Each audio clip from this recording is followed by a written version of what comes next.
ताज्या घडामोडी पाहिजेत तर मग C24 तास या आपल्या YouTube चॅनलला लाईक करा, शेअर करा, सबस्क्राइब करा आणि बेल आयकॉनवरती क्लिक करायला विसरू नका।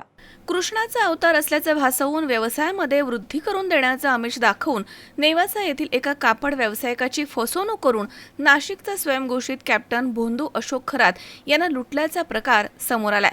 त्यामुळे त्याच्या विरोधामध्ये फसवणुकीचा गुन्हा दाखल करण्यात आलाय। अध्यात्माच्या नावाखाली महिलांचं शोषण आणि अनेकांची आर्थिक लूट करणाऱ्या अशोक खरातचा आणखी एक कारनामा उघडकीस आलाय।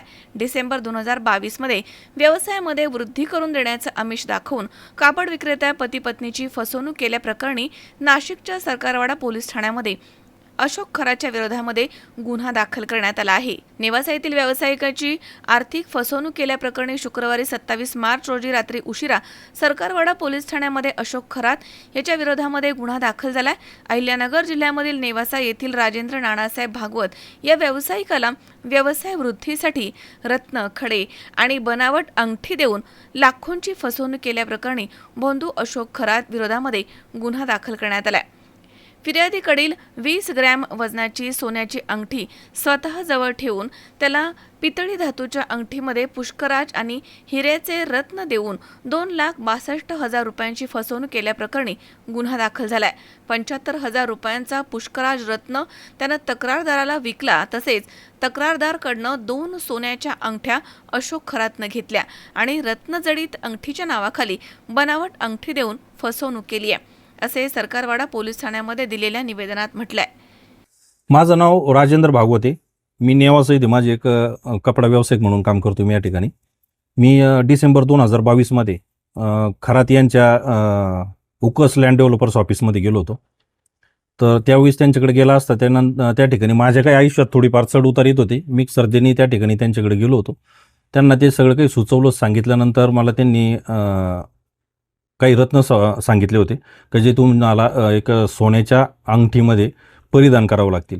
माझ्याकडून काही सोन्याच्या अंगठ्या होत्या माझ्या हातामध्ये, त्या माझ्याकडून त्यांनी ठेवून घेतल्या सोन्याच्या अंगठ्या, की जे तुम्हाला मी 1-8 दिवसामध्ये माझ्याकडचे हिरे त्याच्यामध्ये मी तुम्हाला पेस्टिंग करून देईल।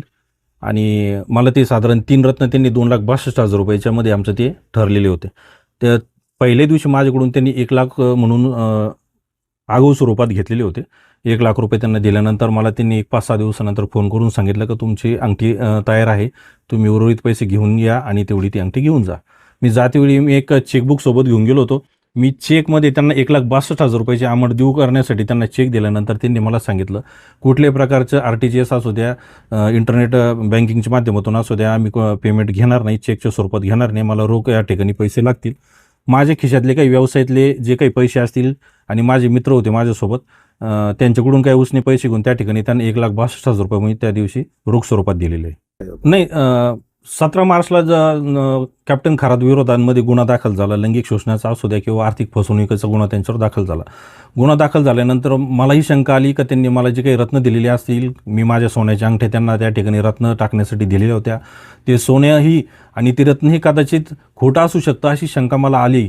त्या माझ्या संबंधित जवळच्या एका ओळखीच्या सोनारांकडे जाऊन मी त्या ठिकाणी ती माझी सोन्याची अंगठी आणि रत्न प्युरिटी वगैरे चेक केली, तर ते जे रत्न आहे ते खोटे आढळून आले। तसेच माझं जे काही सोन्यांचे अंगठे दिलेले होते तर सोन्याचे अंगठे देखील त्या ठिकाणी त्या पद्धतीने मिळून आलेले नाहीत। मी सरकारवाडा पोलीस स्टेशनमध्ये त्यांच्यावर कायदेशीर कारवाई केलेली, काल फिर्याद देखील देऊन आलेली मी काल।